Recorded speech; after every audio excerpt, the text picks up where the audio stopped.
Praise the Lord. நாள் 5 தியான பகுதி ஆதியாகமம் 9ஆம் அதிகாரம் மற்றும் 10ஆம் அதிகாரம். 9ஆம் அதிகாரத்தை நாம் வாசிப்போமானால் அதில் ஜல பிரளயத்துக்கு பின்பாக ஆண்டவராகிய தேவன் நோவாவோடு பேசின வார்த்தைகளை குறித்து எழுதப்பட்டிருக்கிறது.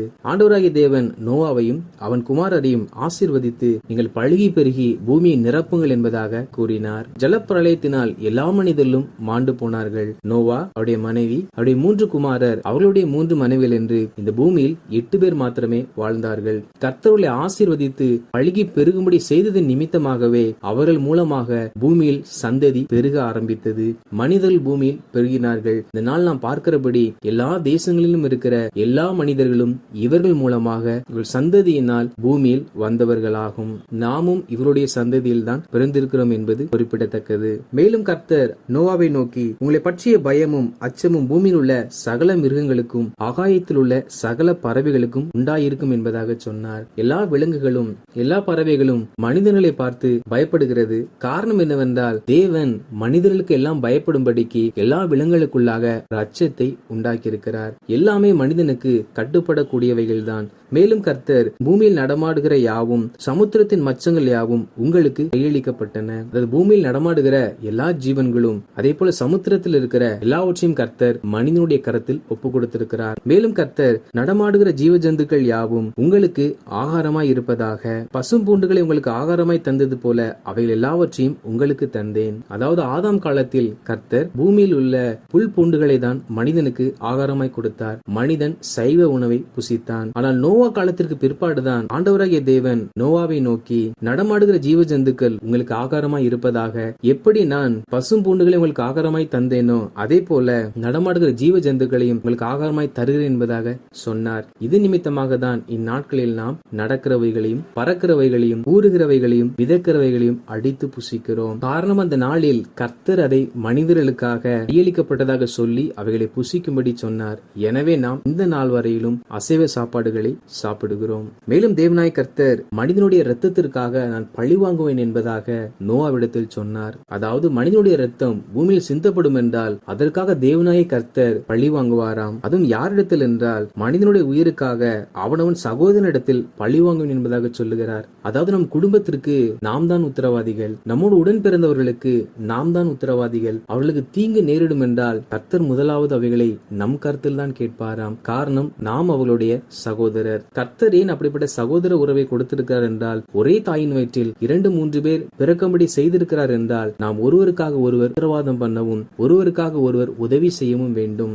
எனவே நம்மோடு உடன் பிறந்தவர்கள் ஒரு இக்கட்டான நிலையில் தேவனுக்கு தூரமான நிலையில் இருப்பார்கள் என்றால், அவள் தேவனை அறியாதவர்களை மறிப்பார்கள் என்றால் கர்த்தர் நிச்சயமாய் அவர்களுடைய இரத்த பலி நம் கரத்தில் தான் விசாரிப்பார். எனவே நாம் நம்மோடு உடன் பிறந்தவர்கள் ரட்சிப்பிற்காக பிரயாசப்பட வேண்டும், ஜெபிக்க வேண்டும். மேலும் கர்த்தர் மனிதன் தேவ சாயலால் உண்டாக்கப்பட்டபடியினால் அந்த மனிதனுடைய இரத்தத்தை எவனாவது சிந்த பண்ணுவான் என்றால் அவனுடைய இரத்தமும் சிந்தப்பட வேண்டும் என்பதாக கர்த்தர் நோவாவிடத்தில் சொன்னார். இது நிமித்தமாகவே இன்று கொலை செய்கிற அநேகருக்கு தூக்கு தண்டனைகளும் காவல்துறையினால் என்கவுண்டர் செய்யப்படுவதையும் நாம் கேள்விப்படுகிறோம். அவள் எவ்வளவு தவறு செய்தாலும் அவளை கொலை செய்யலாமா என்று கேட்போம் என்றால், மனிதனுடைய இரத்தத்தை ஒரு பூமியில் சிந்த பண்ணுவான் என்றால் அவனுடைய இரத்தம் மறுபடியும் சிந்தப்பட வேண்டும் என்று அன்று தேவன் சொன்ன வார்த்தை நிமித்தமாகவே இன்று தூக்கு தண்டனைகளும் மரண தண்டனைகளும் அதிகாரத்தின் மூலமாய் கொடுக்கப்படுகிறது.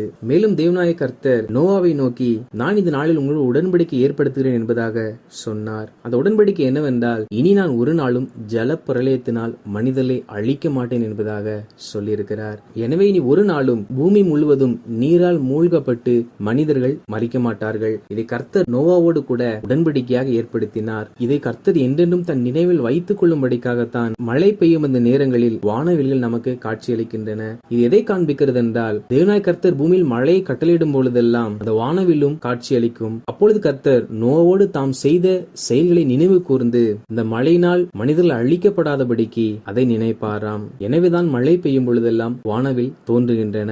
இதற்கு பிற்பாடு நோவா திராட்சை தோட்டத்தை நாட்டினார். ஒரு நாள் அந்த திராட்சை ரசத்தை நோவா பானம் பண்ணின பொழுது அது அவரை வெறிக்கொள்ள செய்து தன் வஸ்திரம் எல்லாம் விலகி அவர் கூடாரத்தில் படுத்திருந்தார். அப்பொழுது ஒரு குமாரனாகிய காம் தன் தகப்பன் ஆடையெல்லாம் இல்லாமல் இருப்பதைக் கண்டு வெளியே தன் சகோதரரை அழைத்தான். அப்பொழுது சேமும் யாபேத்தும் வந்து ஒரு வஸ்திரத்தை எடுத்து அதை தன் தகப்பன் மேல் மூடினார்கள். தன் தகப்பன் புத்தி தெளிந்த பொழுது காம் செய்த எல்லாவற்றையும் கேட்ட பொழுது தன் இளைய குமாரன் வஸ்திரத்தால் தன்னை மூடவில்லை என்று அறிந்தவுடன் கானான் சபிக்கப்பட்டவன் என்று சொல்லி காமுடைய குமாரனாகிய கானானை சபிக்க ஆரம்பித்தான். கர்த்தர் பூமியில் எல்லாவற்றையும் அழித்த பிற்பாடும் ஏன் பூமியில் பாவம் பெருகியிருக்கிறது என்றால் மனிதர்கள் அழிக்கப்பட்டார்கள், ஆனால் சாத்தானுக்கு இடம் கொடுக்கிற மனிதர்கள் நுழைய ஆரம்பித்தார்கள். நோவா ஒரு தேவனுடைய மனிதன், ஆனால் அவர் தன் பேரனை சபிக்க ஆரம்பித்தார். இது நிமித்தமாகவே சாத்தான் மீண்டும் பூமியில் தன் கிரியைகளை செய்ய ஆரம்பித்தான். சாபம் எங்கே இருக்கிறதோ அங்க சாத்தானுடைய செயல்பாடுகளும் இருக்கும். இறுதியாக நோவா 950 வருஷம் உயிரோடு இருந்து பின்பு மரித்தார். 10ஆம் அதிகாரத்தை வாசிப்போமானால் இதில் நோவாவின் குமாரனாகிய சேம் காம் யாபேத் என்பவருடைய வம்ச வரலாறை குறித்து எழுதப்பட்டிருக்கிறது. அதில் யாபேத்துக்கு குமாரர்கள் பிறந்தார்கள். இவர்களால் தான் ஜாதிகளுடைய தீவுகளும் அவனவன் பாசனின்படியேயும் அவர்கள் கோத்திரத்தின்படியேயும் ஜாதிகளின்படியும் வெவ்வேறு தேசங்களாய் வகுக்கப்பட்டன என்பதாக சொல்லப்பட்டிருக்கிறது. யாபேத்துடைய குமாரர் பிறந்த அந்த நாட்களில் பிள்ளைகள் ஒவ்வொருவரும் தங்களை ஒவ்வொரு ஜாதிகளாகவும் தங்களை ஒவ்வொரு இனங்களாகவும் தங்கள் பேசின ஒவ்வொரு பாஷையின்படியும் தங்களை வேறுபடுத்தி குடும்பமாக பிரிந்து வாழ ஆரம்பித்தார்கள். இது நிமித்தமாகவே பாஷைகளும் கோத்திரங்களும் வேறு வேறு ஜாதிகளும் தேசங்களும் பிரிந்தது. யாபேத்துடைய குமாரர் பெயர்களும் எழுதப்பட்டிருக்கிறது. மேலும் காமுடைய குமாரரை குறித்த பெயர் பட்டியல்களையும் நம்மால் இதில் வாசிக்க முடியும். அதில் காமுடைய குமாரனாகிய கூஸ் என்பவனின் மகன் நிம்ரோத். இந்த நிம்ரோத் ஒரு பராக்கிரமசாலியாய் இருந்தான். இவன் பலத்த வேட்டைக்காரன் என்பதாக அவனை குறித்து ஜனங்கள் சொல்லத்தக்கதாக அவன் அநேக தேசங்களை தன் கையின் கீழ் வைத்து ஆட்சி செய்தவன். இவன் சினையார் தேசத்தில் உள்ள பாபேல், ஏரேக், அக்காத், கல்னே என்னும் இடங்களை தன் ராஜ்யத்துடைய ஆதி ஸ்தானங்களாக வைத்து அசூர், நினிவே, ரெகபோத், காலாகு, ரேசேனையும் கட்டி அதை பெரிய பட்டணமாக மாற்றினான். இவனுடைய காலத்தில் தான் பாபேலில் ஒரு பெரிய கோபுரம் கட்டப்பட்டது. அங்கே நடைபெற்ற சம்பவத்தை நாம் நாளை தினத்தில் அறிந்து கொள்ள போகிறோம். இப்படி இந்த நிம்ரோத் பலத்த வேட்டைக்காரனாய், அதாவது மனிதர்களை வேட்டையாடுகிறவனாய் முதலில் தனக்கென்று சாம்ராஜ்யத்தை ஏற்படுத்திக் கொண்டான். அவனை பார்த்து ஜனங்கள் பயப்படத்தக்கதாக அவன் பெரியவனாய் மாறினான். மேலும் நாம் வாசிக்கும் பொழுது காமுடைய இன்னொரு குமாரன் பெயர் கானான். இந்த கானானுடைய சந்ததியில் தான் எபூசியர், எமோரியர், கிர்காசியர், ஈவியர், அர்கியர், சீனியர், அர்வாத்தியர், செமாரியர், காமாத்தியர் என்பவர்கள் வருகிறார்கள். இவர்கள் தான் கானான் தேசத்தில் நிரம்பி இருந்தவர்கள். இவர்கள் மூலமாக தான் தேசத்தில் அநேக விக்கிரக ஆராதனைகளும் சிலை வழிபாடுகளும் இந்த நாள் வரையிலும் பரவி இருக்கிறது. பூமியில் உள்ள தேவனை அறியாத எல்லா மனிதர்களும் அழிக்கப்பட்ட பிற்பாடு நோவா தன் பேர பிள்ளையாகிய காமுடைய குமாரனை சபித்தான். அவன் பெயர்தான் கானான். இவன் சபிக்கப்பட்டவனாய் இருந்தது நிமித்தமாக இவன் கர்த்தரை விட்டு விலகினவனாகவும் தேவனுக்கு தூரமானவனாகவும் மாறினான். இவன் சந்ததியில் உருவாகினவர்கள் தான் இவர்கள் எல்லாரும். இவர்கள் மூலமாகத்தான் பிசாசானவன் மீண்டும் இந்த உலகத்தில் தன் ஆளுகையும் தன் அதிகாரங்களையும் தன்னை குறித்த ஆராதனை முறைமைகளையும் வெளிப்படுத்த ஆரம்பித்தான். அவர்கள் மூலமாகவே முழு உலகத்திற்கும் விக்கிரக ஆராதனைகளும் சிலை வழிபாடுகளும் சாத்தானுடைய கிரிகளும் பரவ ஆரம்பித்தது. மேலும் சேமுக்கும் பிள்ளைகள் பிறந்தார்கள். இந்த சேம் என்பவன் மூத்தவனாகிய யாபேத்துக்கும் தம்பியா இருந்தான் என்பதாக சொல்லப்பட்டிருக்கிறது. இதில் நாம் நோவாவுடைய குமாரரை பார்க்கும் பொழுது எல்லா இடங்களிலும் சேம், காம், யாபேத் என்பதாக தான் எழுதப்பட்டிருக்கும். ஆனால் இந்த வசனத்தில் நாம் வாசிக்கும் பொழுது சேம் என்பவர் மூத்தவனாகிய யாபேத்துக்கு தம்பியா இருந்தாராம். அதாவது சேம் யாபேத்துக்கும் கானானுக்கும் தம்பியா இராமல் யாபேத்துக்கு மாத்திரம் தம்பியா இருந்தாராம். அப்படி என்றால் முதலாவது யாபேத் பிறந்திருக்கிறார், இரண்டாவது சேம் பிறந்திருக்கிறார், மூன்றாவது காம் பிறந்திருக்கிறார். நோவாவுடைய நிர்வாணத்தை காம் மூடாமல் இருந்தபோது, நோவா புத்தி தெரிந்த போது தன் இளைய குமாரன் தனக்கு செய்ததை அறிந்து என்பதாக சொல்லப்பட்டிருக்கிறது. எனவே யாபேத் தான் முதல் பிறந்தவர், சேம் இரண்டாவது பிறந்தவர், காம் மூன்றாவது பிறந்தவர். மேலும் இந்த சேமுடைய சந்ததியாரை குறித்தும் எழுதப்பட்டிருக்கின்றன. அவருடைய பெயர்களும் இவர்கள் மூலமாக தேசங்கள் பிரிக்கப்பட்டதை குறித்தும் எழுதப்பட்டிருக்கிறது. அப்படி என்றால் யாபேத், சேம், காம் இவர்கள் மூவருடைய பிள்ளைகள் பிறந்து அவர்கள் பிள்ளைகள் பிறந்து இப்படிதான் இந்த பூமி முழுவதும் மனிதர்களால் நிரப்பப்பட்டிருக்கிறது. இறுதியாக இவர்கள் மூலமாக தான் ஜாதிகள் பிரிந்தன என்பதாக சொல்லப்பட்டிருக்கிறது. ஜாதி என்றால் நம் தேசத்தில் பார்க்கிற உயர்ந்த ஜாதி, தாழ்ந்த ஜாதி என்பதாக அர்த்தம் எடுத்துக்கொள்ளக் கூடாது.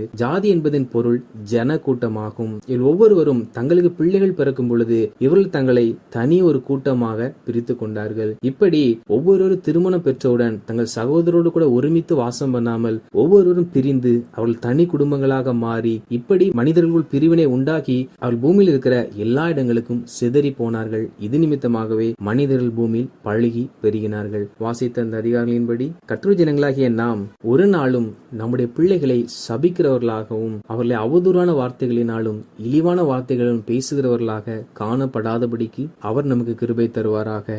ஆமேன்.